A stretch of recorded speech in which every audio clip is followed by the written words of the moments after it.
In the bustling heart of Tokyo's Ginza district, during a high-stakes business dinner at the exclusive Ryotai Hana, Hiroshi Tanaka, the iron-fisted CEO of Tanaka Global Enterprises, exploded at Aisha Johnson, a black American waitress who just spilled a drop of sake on his priceless kimono sleeve.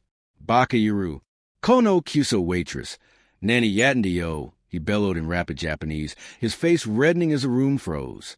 But in the stunned silence that followed, Aisha straightened up, locked eyes with him, and fired back flawlessly in his native tongue. Suma Mason, Tanaka-san, Anata no Kaika-sama no Reberanai Yuri, Madoke Oharak Kadasai, Sorje Anata no Shirgoto Disaka. Leaving the entire table of executives slack-jawed and the CEO himself speechless for the first time in decades, Hiroshi Tanaka had built his empire from a single import-export stall in post-war Yokohama to a conglomerate spanning electronics, real estate, and luxury goods, with annual revenues pushing 2 trillion yen. At 68, he ruled with the precision of a katana, sharp, unyielding, intolerant of error.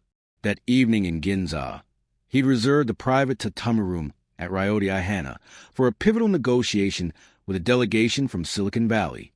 The stakes were immense. A $500 million joint venture in AI semiconductors that could lock in Tanaka Global's dominance for the next decade. Tanaka arrived early, as always, his chauffeured Maybach pulling up to the restaurant's discreet entrance at precisely 7 p.m. He wore a bespoke navy suit from Savile Row, a subtle nod to his Western partners, but underneath, the traditional silk kimono jacket, a family heirloom from his grandfather's era, reminded him of his roots. The Silicon Valley team trickled in shortly after. Elena Vasquez, the sharp-tongued VP of Business Development from Quantum Dynamics, her colleague Mark Riley, a data scientist with a Harvard pedigree, and their interpreter, a harried L. Oko named Kenji, who juggled simultaneous translation like a circus act. They bowed deeply to Tanaka, exchanging major business cards with the ritual stiffness that bridged cultures. The room's low table was set with lacquered trays of kaiseki, delicate sashimi, steamed egg custard, seasonal vegetables arranged like minimalist art, sake warmed in earthen takuri, poured by the head waitress in measured elegance. Aisha Johnson entered the fray midway through appetizers. At 32, she'd been in Japan for 5 years, drawn by a State Department fellowship that evolved into a teaching gig at a Tokyo Language Institute. But the expat life soured, visas tightened, yen fluctuated, and she pivoted to hospitality, landing at Ryotai Hana through a connection at the Institute. Aisha was tall, with close-cropped hair and a warm smile that disarmed even the saltiest salaryman. Born in Harlem to a nurse mother and a jazz musician father, she'd grown up bilingual in English and the rhythms of the street, but her real edge came from immersion. 3 years studying Japanese literature at NYU, followed by a year abroad in Kyoto, where she lived with a host family in the Gion district. She wasn't just fluent. She was nuanced, able to shift from Kigo honorifics in boardrooms to slang-laced banter at izakayas. Her colleagues at Hana teased her about it. Aisha-san, you speak Japanese better than my own daughter. But beneath the ease, she carried the weight of microaggressions. The stares on crowded trains, the gaijin whispers, the assumption that her dark skin meant she couldn't possibly grasp the subtleties of omotenashi, the art of selfless service. Aisha brushed it off. Resilience was her middle name, etched from childhood stories of her grandmother marching in Selma. That night, she drew the Tanaka table, high honor, high pressure. The head waitress, a veteran named Yumi, briefed her. Tanaka-sama is particular. No spills, no delays. And smiled through it all. Aisha nodded, tying her black yukata tighter, the fabric whispering against her skin. She approached with a tray of fresh sake, warmed to 45 degrees Celsius, the steam curling like incense. The group was deep in discussion. Tanaka dominating in clipped Japanese, Kenji translating haltingly to English, Elena pushing back on IP clauses with the tenacity of a litigator. Aisha knelt gracefully beside Tanaka, murmuring Gashijin-sama, Sake o sashigemasu, as she lifted the takuri. Her pour was textbook, 2/3 full, wrist steady, eyes averted in respect. But as she withdrew, her elbow brushed the edge of the tray against the table's lip. A single droplet escaped, landing with a faint plink on Tanaka's kimono sleeve. It spread instantly, a dark bloom on the antique silk. The room's air thickened. Elena's fork paused midair. Mark cleared his throat awkwardly.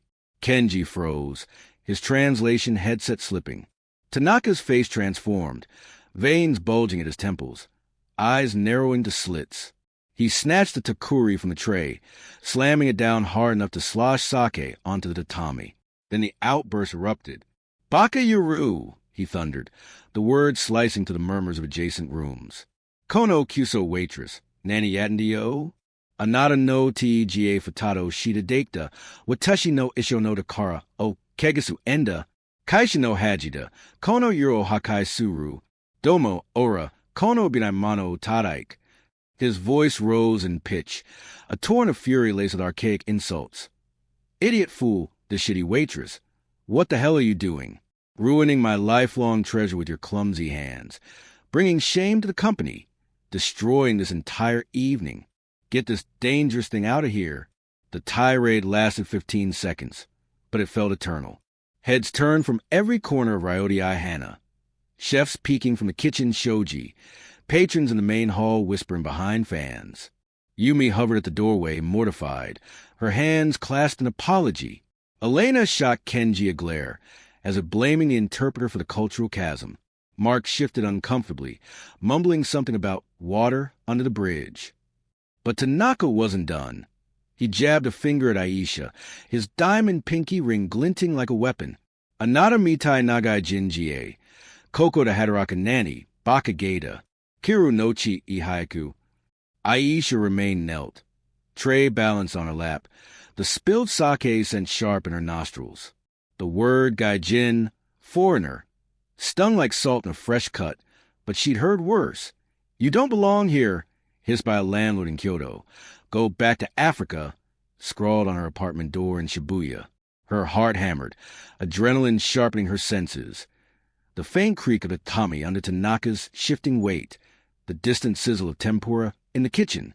Part of her wanted to stand, bow curtly, and walk away, letting Yumi handle the fallout. But another part, the one forged in late-night cram sessions parsing kanji, the one that debated haiku with her host grandmother over green tea, refused to shrink. She set the tray down with deliberate calm, rising to her full height. The room held its breath. Then in flawless, accentless Japanese, Tokyo dialect, polished with Kyoto inflection, she responded. "Summa Mason J. Tanaka-sen," she began, her voice steady, resonant, carrying the weight of authority without aggression. "Anata no ikari wa wakarimasu. Kore wa watashi no shippai disu, tamashawake o. Demo, sono kimono watasetsu na mano, tazanjimasu jie. Soreta nada no hitajichi ja rimasen. Mado taisetsu na no wa. Koko no kawa. Anata no marai no purijakudo disu.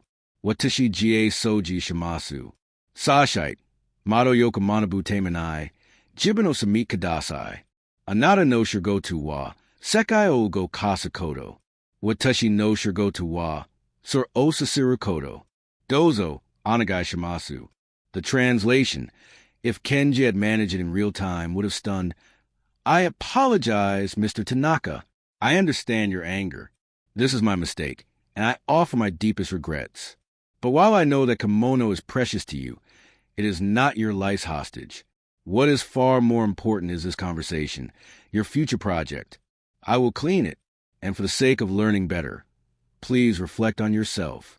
Your work moves the world. My work supports it. Please, I ask you." Silence crashed down like a guillotine. Tanaka's mouth opened, then snapped shut, his finger retracting as if burned. Elena's eyes widened, a slow smile creeping across her face. Mark let out a low whistle, forgotten in the moment. Kenji's jaw dropped, his headset dangling uselessly. Yumi, from the doorway, gasped audibly, her hand flying to her mouth. Even the kitchen staff, eavesdropping through the shoji,